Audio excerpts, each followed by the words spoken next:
지난 시간까지 금강경을 다 마쳤습니다. 여러분들이 대부분 금강경 마지막 부분을 다 듣고 이해하고 깨닫고 다 했겠지요. 마지막 부분에 부처님께서 정리하시는 것이 명쾌했죠. 그렇죠? 마지막 분상에서 부처님께서 남에게 꼭 전해주라. 뭘? 모습이란 건 취하지 말도록. 모습이란 걸 취하지 말도록, 이 말은 모습을 진짜로 착각하지 말도록 하라, 이런 뜻이거든요. 그걸 꼭 이야기해 줘야 된다. 이거는 굳건히 지켜야 된다. 여여부동하게 항상 변함없이 이야기해 줘야 된다. 그러고 이제 결론을 내렸죠. 이일체 제3은 여몽환 호영이요 여로역 여전 응작 예시관이라고. 그러니까 일체 모습 있는 것, 모양 있는 것은 꿈과 같고, 몽환 헛개비 같고, 포영 물거품 같고, 그림자 같고, 여로역 여전 이슬 같고, 번개 같고. 그러니까 하나도 일정한 모양을 유지하는 게 없다. 그런데 이제 그 같다고 이제 표현을 그렇게 했지. 어떤 모양도 다 마찬가지거든요. 그러니까 그걸 가르쳐 줘야 된다. 그런데 사람들은 그걸 모르고 모든 모습을 진짜로 착각해서 싸운다. 내 것이 맞고 네 건 틀렸다. 이래서 싸운다. 이제 그렇게 하지 마라. 이걸 이제 건강경에서 마지막에 결론을 내려 주었거든요. 그래서 이제 건강경 마치고 지난 시간에 예고했다시피 오늘은 육조 해능대사와 관계가 있는 육조단경, 육조해능대사의 말씀을, 행적과 말씀을 제자인 법회 스님이 기록해 놓은 것이 육조단경입니다. 부처님께서 직접 말씀하신 내용도 있지만, 포함되어 있지만, 부처님께서 직접 말씀하신 것이 아니라 이래서 이제 구분해서 이제 부처님께서 말씀하신 것은 장경. 이제 육조 해능대사가 이야기했으니까 단경이라 하자. 이래서 육조 단경이라고 이름을 붙였다. 육조 해능대사의 단경이다. 이런 뜻입니다. 이제 왜 그러면 육조 단경을 우리가 한번 해봐야 되느냐? 그 뭐 육조 단경을 해야 되는 이유가 당연히 있겠죠.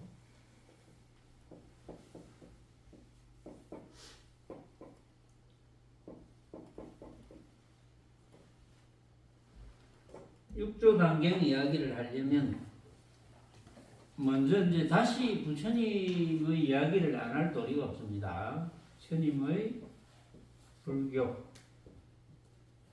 여러분들이 여러 번 들어서 다 기억을 하시겠지만 그래도 육조 단경을 이야기하려면 당연히 부처님 말씀을 이제 이야기를 해야 되고, 불교를 빼고는 부처님의 가르침이잖아요. 불교는 부처님의 가르침. 종교적으로 생각하는 그런 불자들이 많이 있는데, 사실은 엄격하게 말하면 일반 종교와 비교하면 이제 종교가 아니라고 할 수도 있거든요.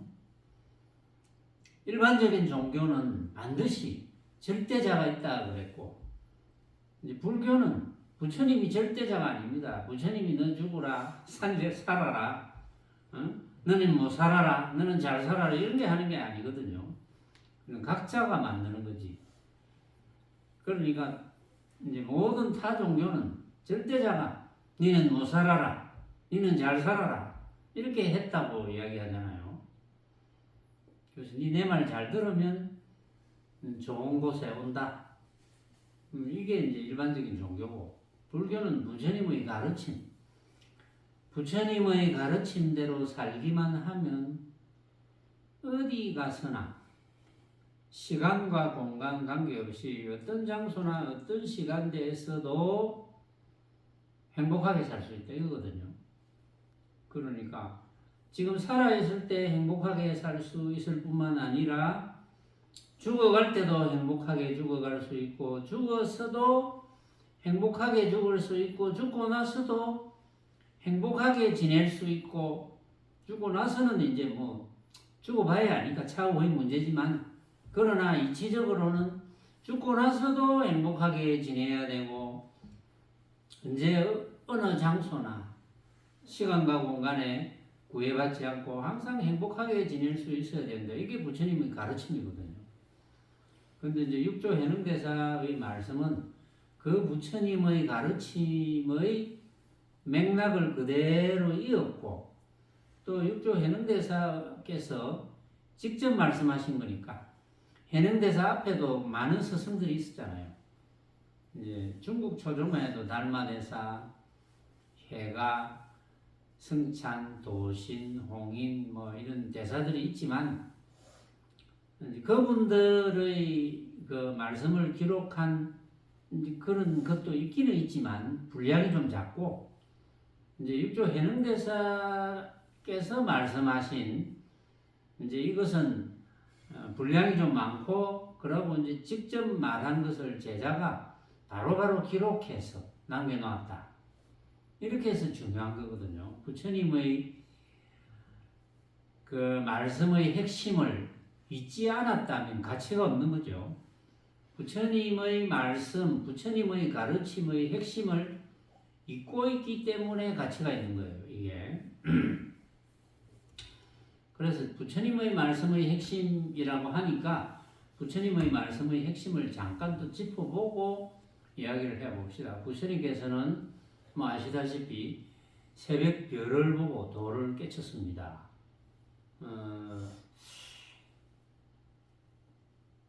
이제 여러 가지 방법으로 그 당시에 인도에 있었던 여러 스승들을 만나서 가르침을 받고 이제 괴로움이 해결이 안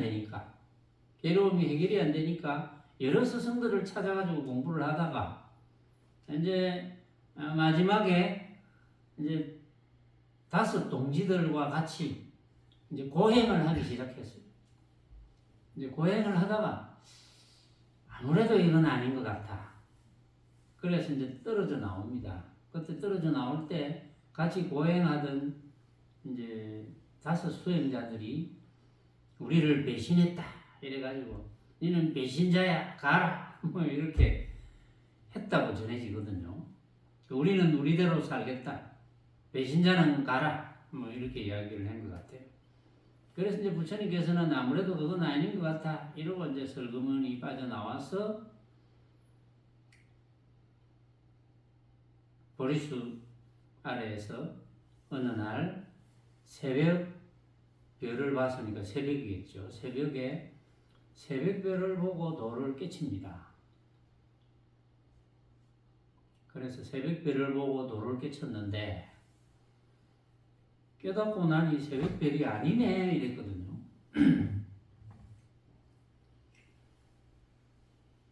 그러고 나서는 한마디 더 했습니다. 물건에 쫓아다니지는 않지만 무정물은 아니네. 이제 한마디 더 이제 보강하시는 말씀을 하셨는데 이것도 이제 여러 번 이야기했지만 이제 여기 계신 여러분들도 여러 번 들었고 또 뭐 유튜브를 듣는 분들도 여러 번 들었겠지만 아직도 와닿지 않았거나 아직도 조금 이해가 안 가거나 이런 분들은 딱 한 가지가 부족해서 그래요. 간절심이 부족해서 그렇습니다.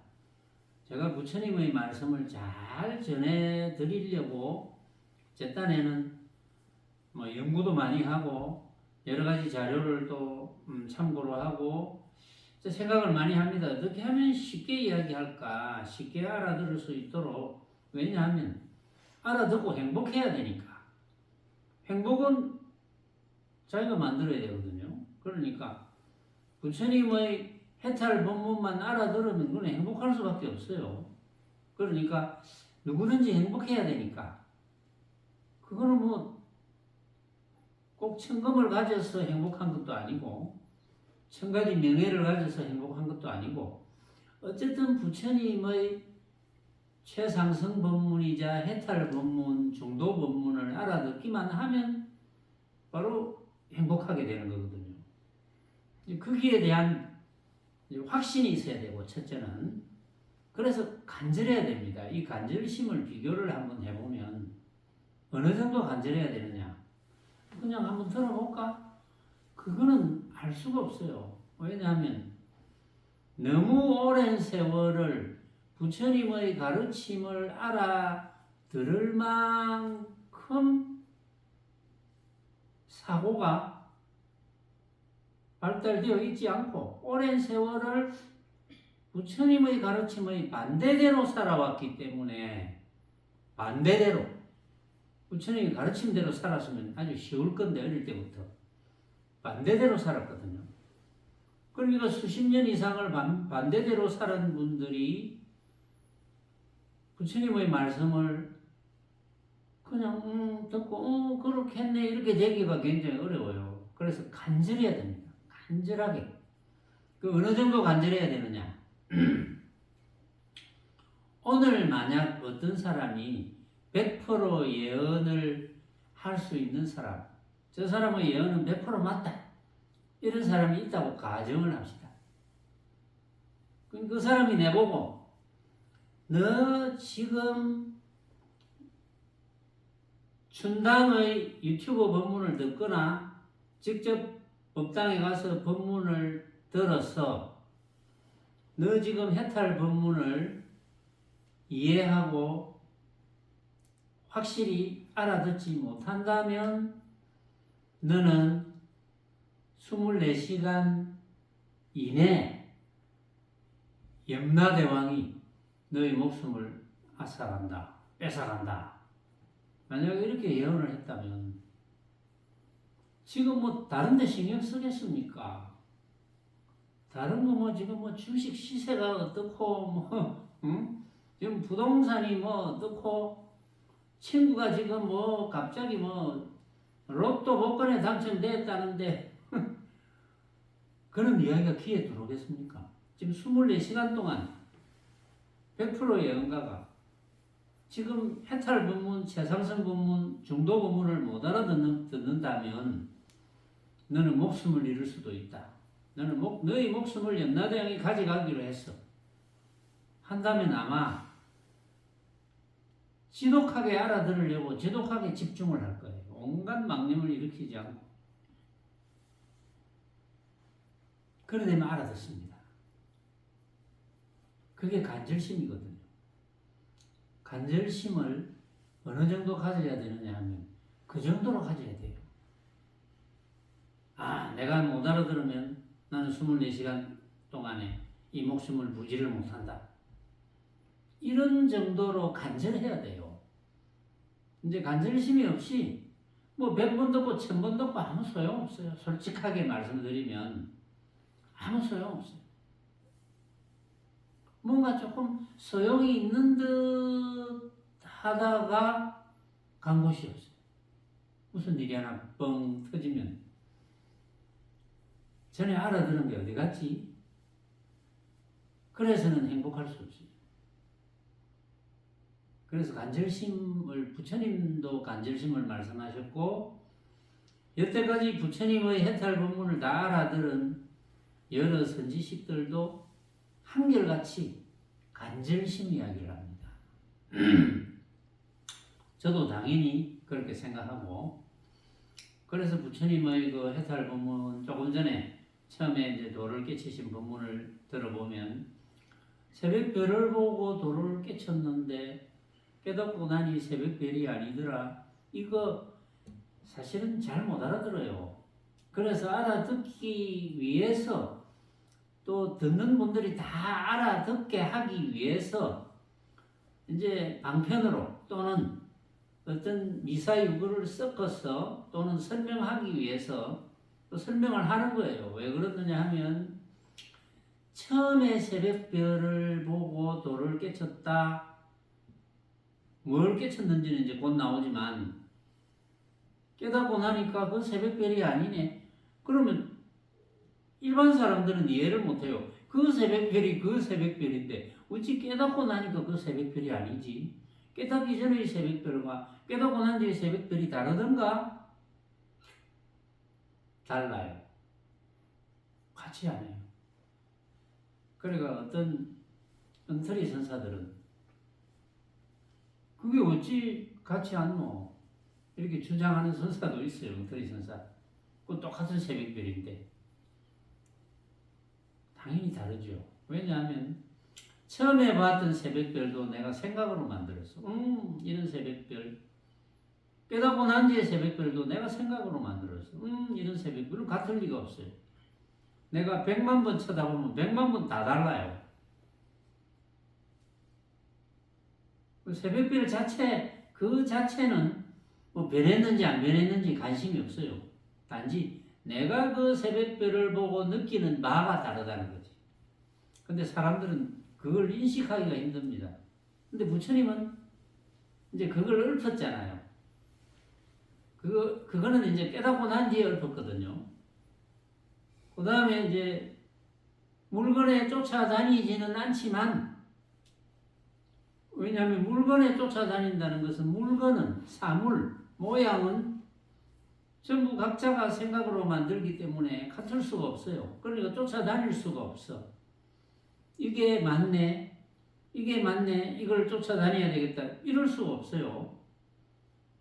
그렇지만 하나도 똑같을 수가 없지만 그렇다고 알고 보면 이 세상에 아무것도 없는 건 아니네. 그래서 헛개비는 헛개비인데 아무것도 없는 건 아니네. 그 말은 그 사실을 훤하게 알고 있네, 이런 뜻이에요. 그러니까 해탈이죠. 그래서 부처님께서는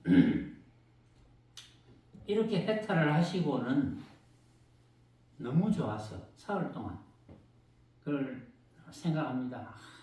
이걸 그동안 내가 어떻게 몰랐을까? 정말 참 희열에 넘치죠. 사흘 동안 그 희열을 맛보고는 이거 가르쳐 줘야 되겠다. 근데 이걸 알아듣겠나? 그러니까 어떤 책에는 그런 이야기를 했어요. 아무래도 못 알아들을 것 같다. 이거. 그래서 열반에 들어야 되겠다. 그러니까 이제 천신이 내려와가지고 제석천왕이 내려왔다 하든가 뭐 천신이 내려왔다 하든가 부처님 안 됩니다. 그러면 이 우매한 중생들을 다 어째야 됩니까? 그래서 빌고 또 빌어서 부처님의 생각을 돌리게 알아들을지도 모른다. 이렇게 해서 법문을 했다는 그런 이야기도 있는데, 그래서 부처님께서는 제일 먼저 누구를 생각했냐면 마지막까지 고행을 같이 하던 도반이죠. 수행자가 생각이 난 거예요. 이거 아닌데 저렇게 고생만 하다가 몸 모르고 육신 버리면 이건 정말 아니다. 그래서 찾아갑니다. 찾아가가지고 내가 사실은 이제야 행복의 문을 찾았어. 이렇게 이야기를 하는 거예요.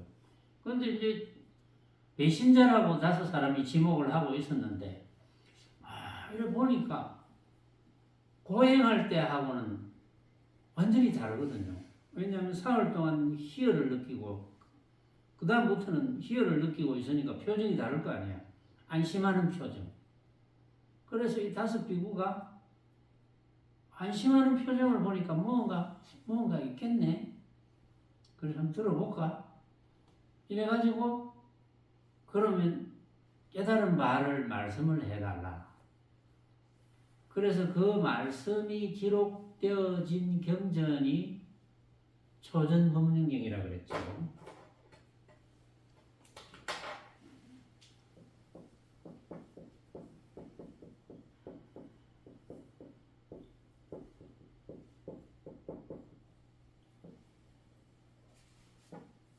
초전법륜경인데 이 경에 이제 나오는 첫 마디가 그때는 고행을 했으니까 나는 고행을 하는 목적이 뭐겠습니까? 쾌락이겠죠. 그렇죠. 고행을 하는 목적은 쾌락이거든요. 고행이 없으시면 고행을 못 느끼거나 고행이 없으시면 쾌락이 안 오겠나 이제 이런 식으로 고행을 하는 거예요.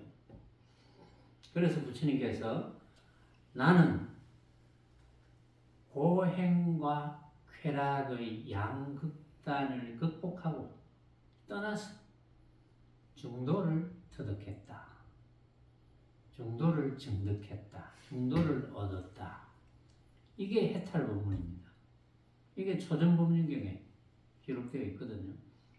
이제 이것을 말씀을 해주면서 거기에 대한 부연 설명을 하셨겠죠.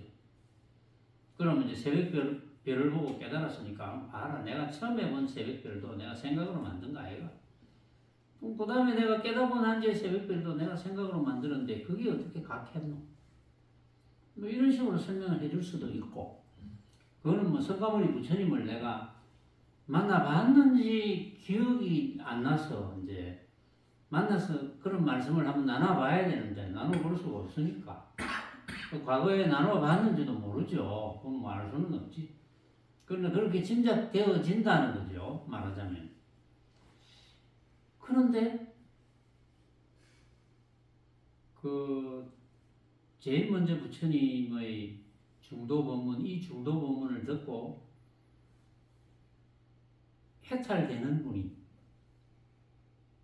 교진여라는 사람입니다. 교진여라는 5비구 중에 교진여라는 사람이 제일 먼저 알아듣습니다. 알아듣고는 이거 아닙니까? 이래가지고 부처님께서 맞아 이렇게 된 거예요. 근데 나머지 4사람도 바로바로 알아들어요. 그 말씀은 뭘 의미하겠습니까? 어떤 사람은 그럴지도 모르죠. 어떤 사람은 그럼 고행을 일단 해봐야 되는 겁니까? 고행하다가 알아들었으니까 고행을 혹시 좀 해봐야 되는 거 아닙니까? 이렇게 생각할 수도 있어요. 하도 잔머리를 잘 굴리니까 사람들이. 근데 고행이 목적이 아니었거든요. 이제 고행을 할 때는 고행이 목적이었지만 부처님께서 말씀하시고자 하는 목적은 고행이 목적이 아니었어요. 어쨌든 고행과 쾌락의 양극단을 떠난다. 왜냐하면 고행도 알고 보니까 내가 생각으로 만든 것이고 쾌락도 알고 보니까 내가 생각으로 만든 것 내뿐만 아니라 각자가 생각으로 만든 것 각자가 생각으로 만들었기 때문에 옳은 참 고행과 참 쾌락은 없다. 모든 모습이 다 그렇다. 우리 금강경 마지막 분상에서 그랬죠. 모든 모습이 다 그렇다고. 얼마나 쉬워요. 여러분들이 만약에 아직도 그동안 못 알아들은 분이 있다면 지금부터 간절해진다면 나는 지금부터 못 알아들으면 24시간 동안에 나는 목숨을 잃을 수도 있다. 이렇게 간절심이 있다면 여러분들이 못 알아들을 사람이 한 사람도 없습니다. 다 알아듣습니다. 그래서 이제 이 5 수행자가 부처님의 말씀을 다 알아듣고 부처님과 같이 이제 움직입니다. 움직이면서 이제 여러 학인들에게 이야기해주고 이게 석가모니 부처님과 관계된 이제 교단이 하나 집단 체제죠. 집단 체제가 만들어진 이제 최초라고 그렇게 이제 알려져 있거든요. 그래서 어쨌든 고행과 쾌락의 양극단을 떠나서 중도를 터득했다. 그래서 부처님의 말씀은 중도라는 말을 빼고는 이야기가 안 된다고 제가 지난 시간에도 이야기했어요. 중도.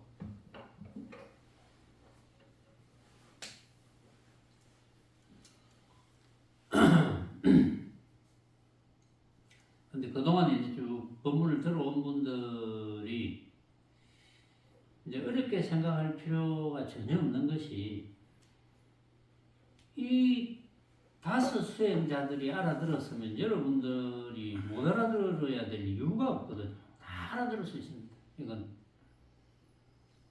알아듣고 실천하면 끝인 거죠.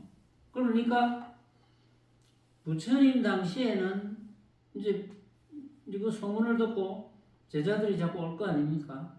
부처님 당시에는 제자들이 부처님의 중도 법문, 해탈 법문 끝에 깨달아서 전부 중도를 정득했습니다. 법문 들으면서 그렇겠네 다 중도를 정득합니다. 그러니까 뭐 전에도 이야기했다시피 여러 가지 뭐 빙빙 둘러서 뭐 고생스런 그런 수행을 해야 되고 뭐 어쩌고 저쩌고 빙빙 둘러서 공부를 성취했구나 이런 기록이 전혀 없어요.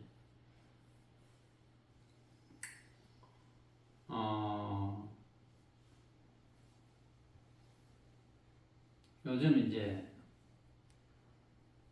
우리나라 불교에서 이제 무슨 결사일에서 인도의 성지를 순례하는 뭐 행사를 하더라고 보니까 하도 지금 공부에 진전이 다들 없고 그리고 핵심이 어디 있는지 이것도 뭐 헷갈리고 이러니까 다시 초심으로 돌아가서 그 부처님께서 법을 펴셨던 인도부터 뭐 스리랑카 뭐 해서 뭐 자세한 내용은 모르지만 불교신문에 그런 내용이 거의 이제 매주 나와요. 불교신문에 이제 어디를 거쳐서 그래서 이제 제대로 된 불교, 제대로 된 부처님의 가르침을 한번 해보자. 근데 이런 움직임이 있다고 해요. 뭐 좋은 현상이죠. 참으로 제대로만 된다면 좋은 현상인 거죠. 말하자면. 그러니까 어쨌든 부처님의 당시는 뭐 육도 만행을 닦아야 된다든지 오랜 세월이 또 닦는데 오랜 세월이 걸려야 된다든지 이런 거는 초전법륜경이나 이런 근본 경전에는 없는 이야기거든요. 오로지 중도를 깨달아서 이해하고 깨달아서 진여법계를 깨치면 그 사람이 일성이고 최성성이고 부처고 그러니까 부처님 당시는 어쨌든 제자들이 한 말씀을 듣고 바로 깨쳐서 무효열반을 정득했다 이런 내용들이 이제 쭉 이제 제대로 된 내용들이 나오고 있거든요. 그러니까 사람들이 이제 수행자들이 다들 착각을 하고 있는 거예요.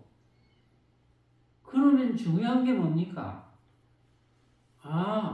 부처님의 중도 법문을 제대로 이해하고 터득해서 실천하면 되겠구나 이거거든요.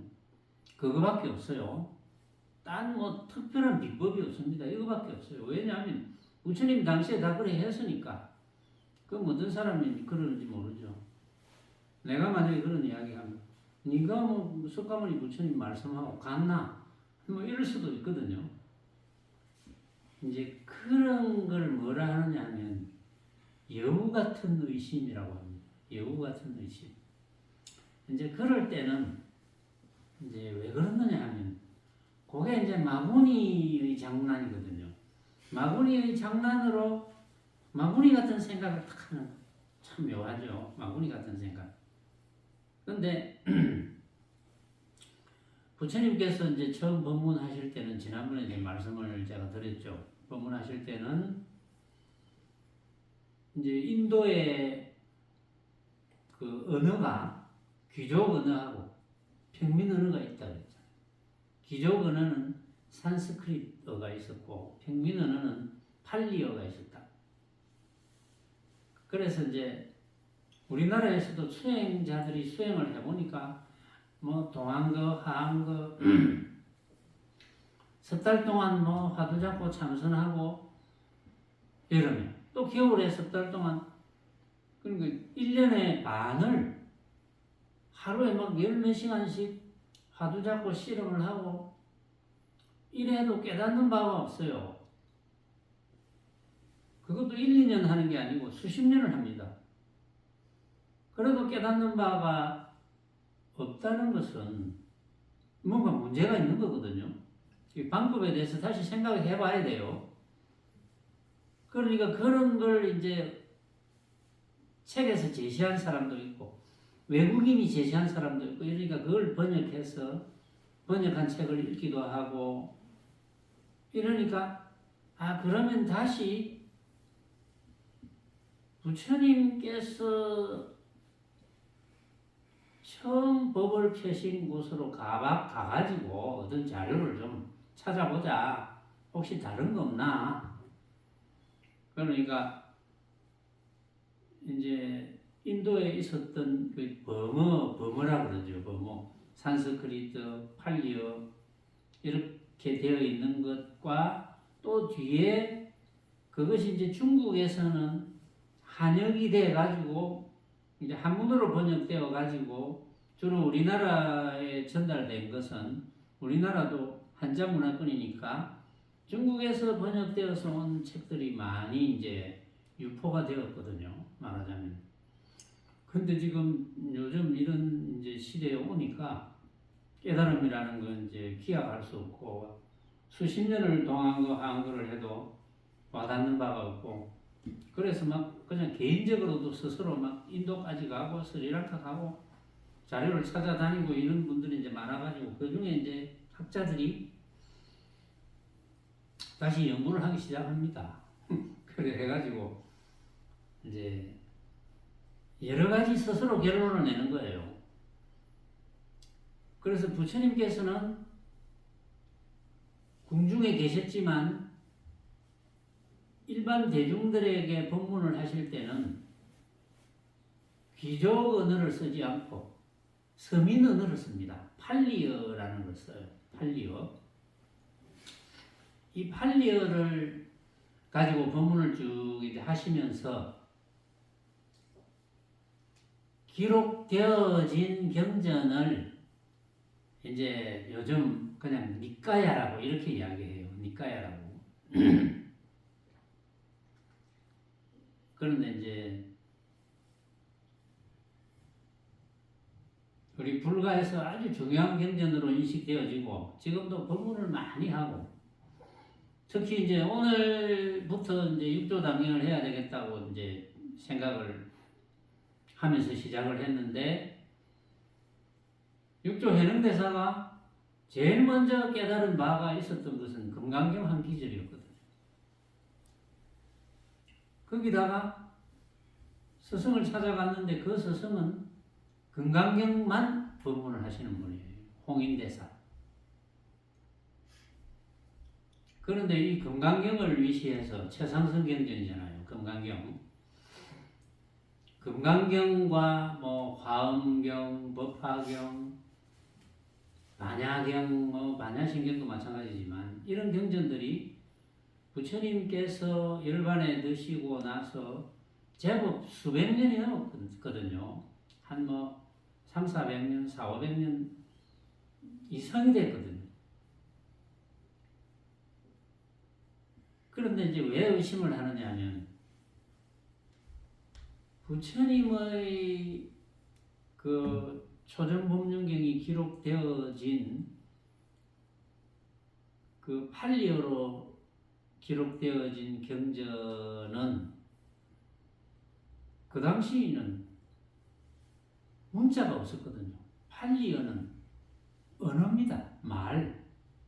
우리로 치면 우리 말, 한글 말. 글자가 아니고 말. 문자가 없었어요. 그래서 구전으로 전해집니다. 입으로. 입에서 입으로. 그 전에도 제가 설명했죠. 예를 들어서 10명이 들었다. 그러면 주장자 이렇게 들었다 합시다. 그럼 10명이 똑같이 주장자 들었는데 어떤 사람은 귀가 좀 안 좋으니까 주당자 이렇게 들을 수도 있고 주장 주장사 이렇게 들을 수도 있거든요. 그래가지고 그 사람들을 다 모아가지고 경전을 이제 편찬할 때 다 오라 해가지고 자, 니 뭐라고 들었노? 그래. 70%가 맞네. 그 70% 네가 맞다. 너가 맞다. 그 말 채용하고 이런 식으로 이제 정리가 된 거예요. 근데 그게 이제 구전으로 되어 있지만 비교적 굉장히 정확하게 정리가 됐다 이렇게 전해지고 있습니다. 근데 이제 문제는 뭐냐면 금강경이나 화엄경, 법화경, 반야경 이런 게 부처님이 열반에 드시고 나서 수백 년이 지나버렸기 때문에 이런 경전이 이런 최상승 경전이 발견되었을 때는 좀 뭔가 어렵거든요. 좀 어렵게 기술이 좀 되어 있어요.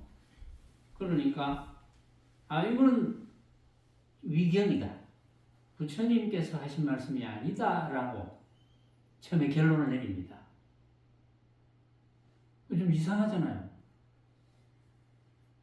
그래서 세계적인 학자들이 모여가지고 진짜 부처님의 말씀인지 아닌지 점검을 합시다 우리. 그래가지고 뭐 일본의 그 우정백수라는 분하고 뭐 이래 어쨌든 그 경전을 뭐 중국도 모이고 대만도 오고 다 했겠죠. 한국도 오고. 그래가지고 그럼 부처님의 법문의 핵심은 뭐냐? 중도 법문이다. 그 중도 법문이 있느냐 없느냐 가지고 새로 한번 우리 연구를 해봅시다. 그를 연구한 결과 금강경, 화엄경, 법화경, 반야경 부처님의 중도 법문이 확실하다 이렇게 결론을 내렸어요. 그런데 어떻게 된 판인지 이 결론을 내리기 이전에 부처님의 말씀이 아니라는 것이 유포된 적도 있었거든요. 그 기록된 것을 걷어잡고는 금강경 이거 부처님 말씀이 아니다라고 주장하게 된 그런 무리들이 생겨나기 시작한 거예요. 이상하지 않습니까? 이게 완전히 마구니 집단이에요. 제가 볼 때는 마구니 집단. 불교를 훼손시키려는 마구니 집단이에요. 이 사람들이 금강경, 화엄경, 법화경, 반야경 부처님 말씀이 아니라고 주장합니다. 그래서 이제 요즘 그 주장을 믿는 무리들이 또 생기고 그 주장을 믿는 무리들이 어떤 무리들이냐 하면 부처님의 중도 본문을 정확하게 이해하지 못한 무리들이에요. 중도 본문을 정확하게 이해한다면 당연히 금강경, 화엄경, 법화경, 반야경은 그건 당연히 중도 본문이니까 이해를 못하니까 부처님 말씀이 아니다 이렇게 하는 거거든요. 그래서 이제 그런데 현혹되면 안 돼요. 현혹되면 안 되고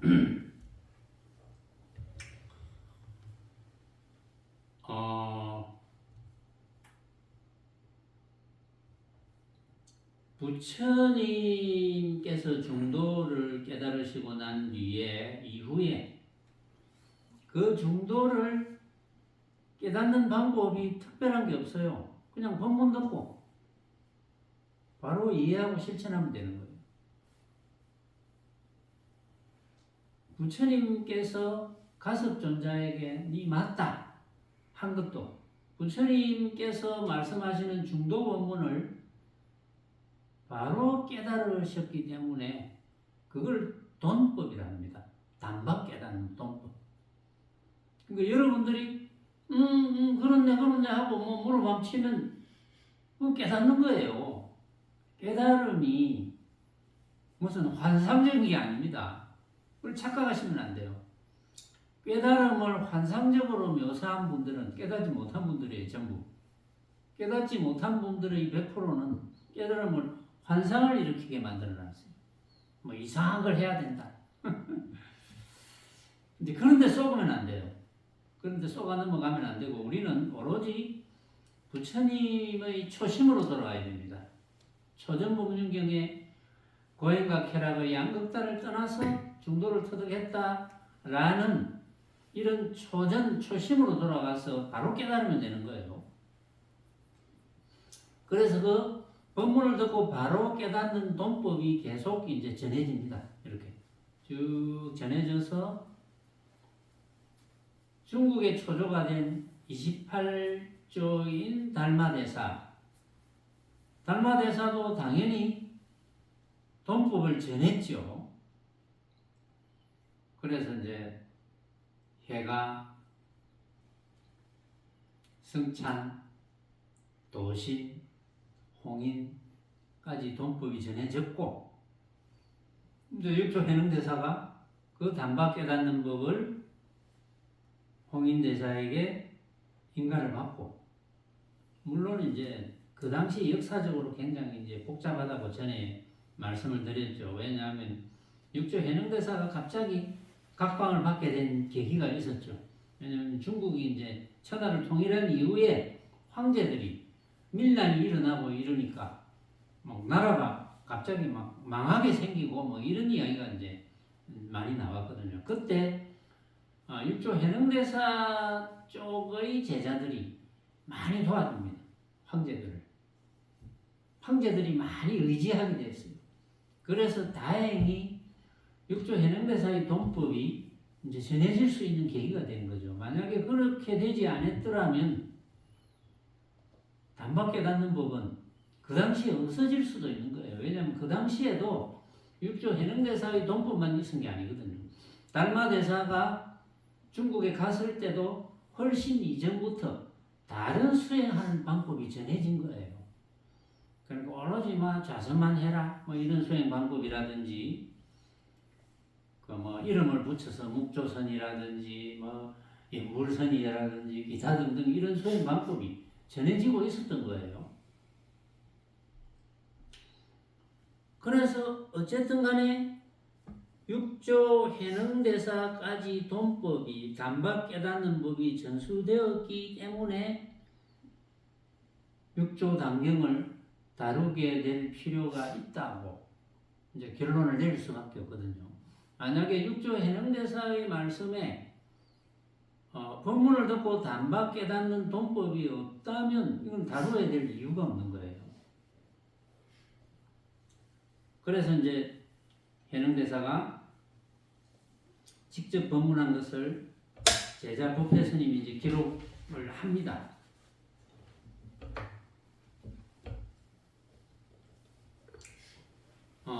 육조 해능대사의 말씀을 기록한 책들이 지금 크게 5종류가 있어요. 돈황본, 대승사본, 흥성사본, 덕이본, 종보본.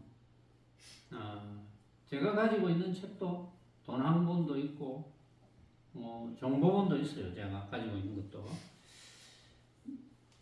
이 이제 본이 거의 비슷해요. 거의 비슷한데 다른 4가지 본에 있는 것이 이제 돈황본에 없는 게 있고, 이제 돈황본을 이제 굉장히 중시하기 시작했습니다. 왜냐하면 돈황본이 가장 늦게 발견된 거거든요. 요즘 치면 가장 최근이라 해도 물론 수십 년이 넘었지만 가장 최근에 발견된 이 6조 단경의 본이 돈황본입니다. 이게 돈황석굴에서 이제 발견됐다고 해요. 이게. 그런데 이제 이 돈황본도 이제 백해 쓸 때 좀 부주의해서 글자를 잘못 쓰거나 빠뜨려서 뭐 전해진 것도 많지만 또 다른 본을 학자들이 또 참고를 해가지고 부족한 부분을 끼워 넣고 이제 그렇게 했는데, 이 돈황본 말고는 이제 돈황본은 그렇게 글자가 틀리고 뭐 빠지고 이런 거는 있지만 일부 있지만 뒤에 뭐 이 제자들이 가필하거나 또 뭐 첨삭하거나 이런 거는 거의 없다고 해요. 돈황본이. 근데 다른 4본은 가필하고 첨삭한 게 좀 있어요. 그런데 그런 거는 보면 이거는 중도문문에 맞지 않다 하는 거는 금방 가려내지거든요. 제가 이 다루고자 하는 것도 당연히 돈황본입니다.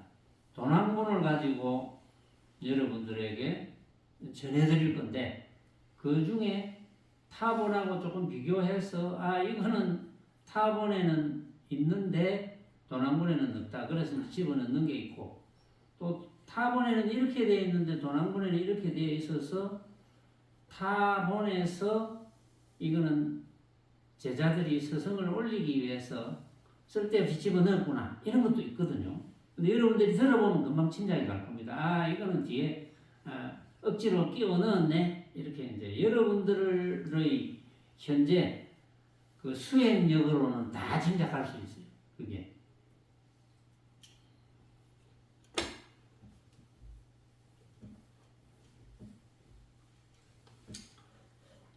이제 서론이 좀 길었죠. 왜냐하면 서론이 충분히 있어야지 여러분들이 육조단경, 육조해능대사의 말씀을 이해하는 데 도움이 많이 될 수 있으리라 생각합니다. 물론 이제 여러분들이 본문을 들으시고 또 뒤에 유튜브를 다시 들으시고 이 부분이 좀 아쉽다 하면 언제든지 그 유튜브에서 그 말씀하시면 돼요. 유튜브에 댓글 다는 데 있잖아요. 유튜브에. 그거 들어보니까 요런 분이 좀 아쉽습니다. 라든지. 그러면 제가 또 자료를 찾아보면 되니까. 자, 이제 시작합니다. 본론으로. 현흥대사가 대범사 강당의 높은 법좌에 올라 마하바냐 바라밀법을 설하고 무상계를 주시니 그때 법좌 아래에는 스님, 비구니, 도교인, 속인 등 1만여 명이 있었다. 여기는 이렇게 되어 있는데 다른 본에는 좀 상세하게 나와 있어요. 자사와 관료 30인, 유교 선비 30인, 스님과 다른 수도인 한 1000명 정도. 근데 이게 맞는 것 같아요. 10,000명이 어디 모입니까 그게? 마이크도 없는데 들리지도 않으니 이해가 갑니까? 10,000명이 모일 장소가 어디 있어요? 10,000명이 데모한다고 생각해 보세요. 아무리 넓은 중국이지만 이런 거는 조금 이제 부풀어 가지고 이야기한 것 같고, 근데 이런 거는 중요한 건 아니잖아요. 그냥 재미삼아 이렇게 이야기를 한 거고. 높은 법자에 올라서 마하바냐 바라밀법을 설한다 그랬어요. 마하바냐 바라밀법. 우리가 마하바냐 바라밀다심경 했잖아요. 마하바냐 바라밀법. 여기 핵심은 바냐법이거든요. 심법. 바냐법은 심법, 마음법, 부처법 이렇게 알면 돼요.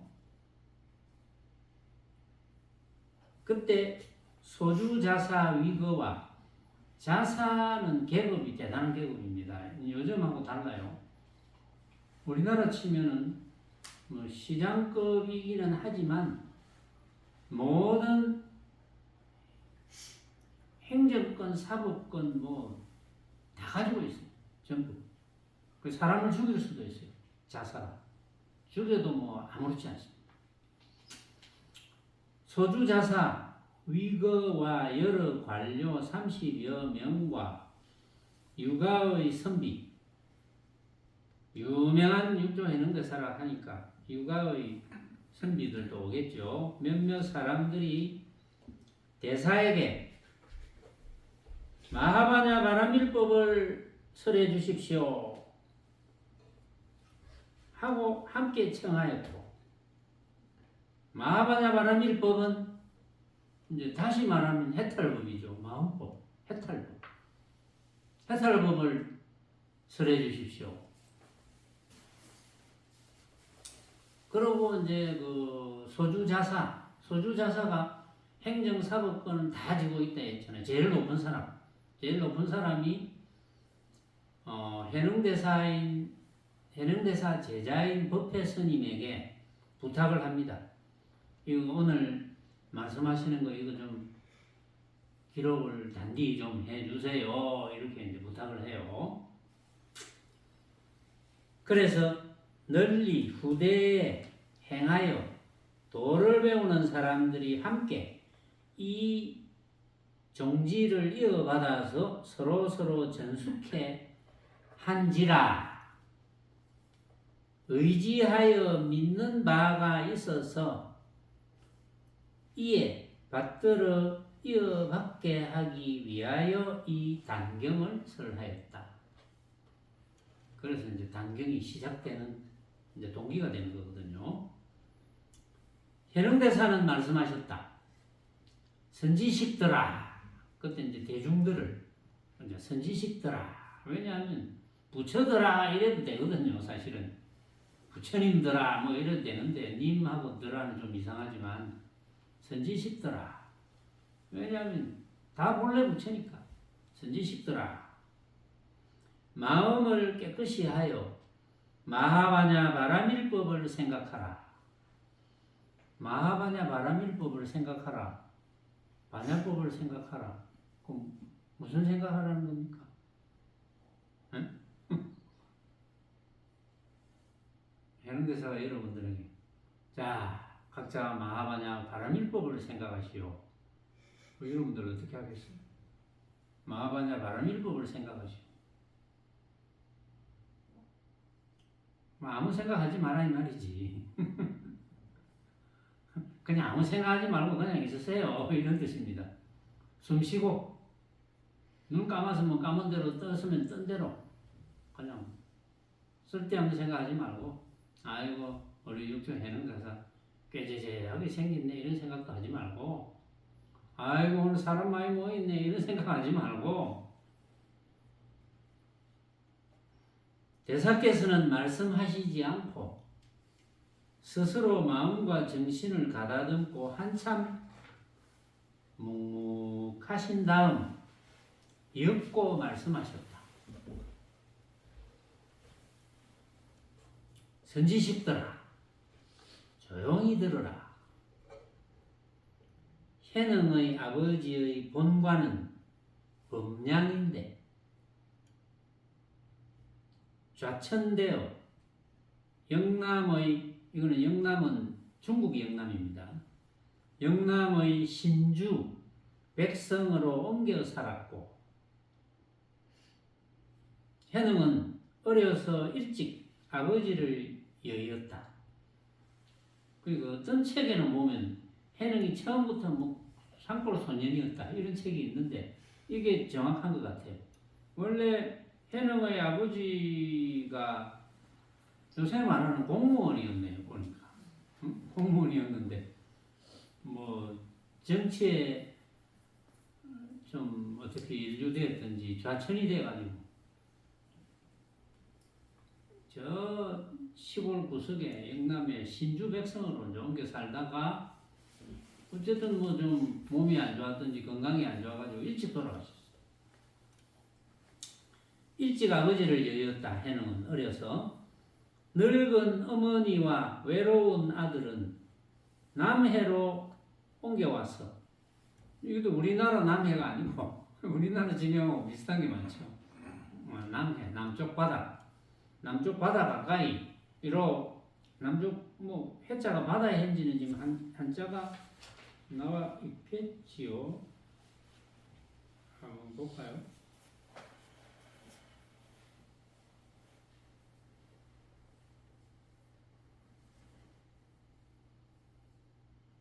남쪽 바다 맞네요. 남쪽 바다. 남해로 옮겨와서 가난에 시달리며 장터에서 뗄나무를 팔았더니라. 뭐 이런 정도는 여러분들이 아시는 내용이에요. 어느 날 한 손님이 뗄나무를 샀다. 해능을 데리고 관숙사에 이르러 그 이제 공무원들이 기거하는 집 관숙사에 이르러 손님은 나무를 가져갔고 해능은 값을 받고서 문을 나서려고 하는데 문득 한 손님이 금강경 읽는 것을 보았다. 그 한 손님이 스님인지 아닌지는 정확하게 기재가 안 됐어요. 스님이라고 전에 알려졌잖아요. 어떤 스님이 있는데 여기서는 스님인지 아닌지 근데 한 손님이 어쨌든 금강경 읽는 것을 들었다.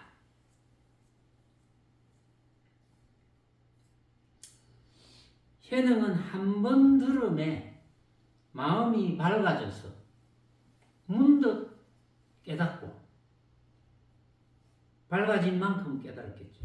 깨닫고 이내 손님에게 묻기를 어느 곳에서 오셨기에 이 경전을 가지고 읽습니까? 하였다. 손님이 대답하기를 나는 기주 황매현 동빅무산에서 오조 홍인 화상을 예배하였는데 지금 그곳에는 문인이 1000여 명이 넘습니다.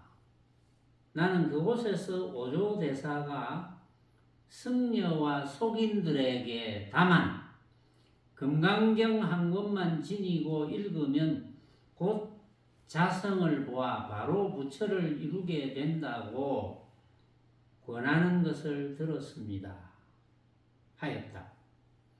그 말을 들은 현흥은 숙세의 어변이 있어서 곧 어머니를 하직하고 황매의 빅무산으로 가서 오조 홍인 화상을 예배하였다. 옛날 이야기니까 재밌죠. 어려운 막 계속 막 잘 알아듣지도 못하는 중도 부분만 해석하가 옛날 이야기들을 해주니까 또 재밌는 부분도 있죠. 자, 여기에서 처음에 그 뗄나무를 팔고 뗄나무를 가져가고 또 현흥은 값을 받고서 문을 나서려 하는데 문득 한 손님이 금강경 읽는 소리를 들었거든요. 그러면서 마음이 열렸다. 깨닫는 바가 있었다 그랬죠. 여기에 대해서 이제 여러 가지 이견이 있는데 다른 본에는 응무소주 이생기심이라고 가로를 이렇게 쳐놨는데 그건 가필인 것 같아요. 제가 볼 때는. 왜냐하면은 응무소주 이생기심을 깨달으면 이거는 중도를 바로 깨닫는 것이 됩니다. 그래서 현흥이 뒤에 오조 홍인대사를 밤에 만나서 법문을 들으면서 다시 확철 대오를 하면서 깨달은 바를 이야기할 때 이제 그렇게 감탄을 하고 안 하거든요. 알고 있으니까 다. 그러니까 응무소주 이생기심은 아니라는 것을 알아야 되는데 이걸 어느 정도로 알는지 육조 단경을 강의하는 사람 중에도 이 사실을 알고 있을는지 그게 이제 저는 의문점이고 그래서 뒤에 그 이전에 제가 이제 쭉 읽어보면서 이제 의심을 했거든요. 그거를 응무소주 이생기심은 아니라고 내가 결론을 내렸어요. 결론을 내리고 그러면 어느 부분에서 깨달았을까? 왜냐하면은 불교를 모르는 분이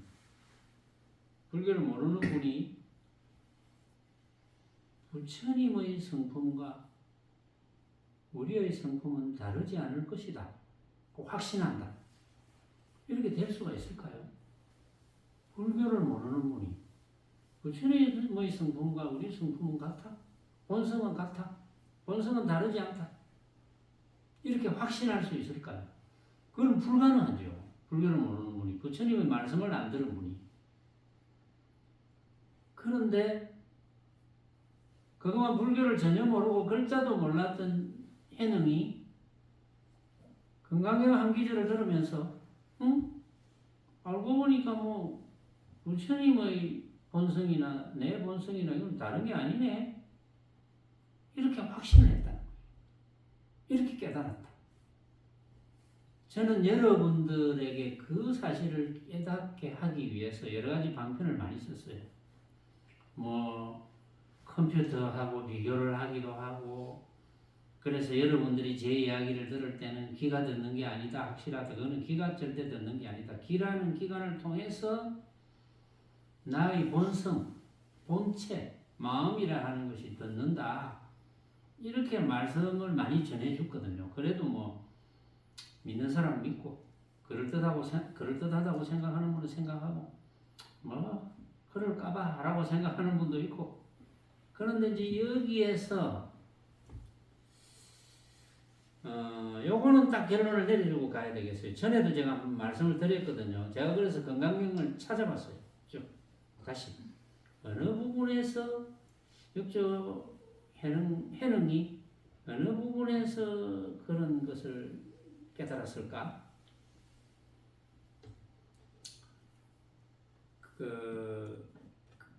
금강경 제21분에 보면 비설소설분에 수보리야 부처님께서 이렇게 말씀하는 부분이 나옵니다. 수보리야 중생을 중생이라 함은 열애가 말하는 중생이 아니요 이 이름이 중생임을 말함이니라.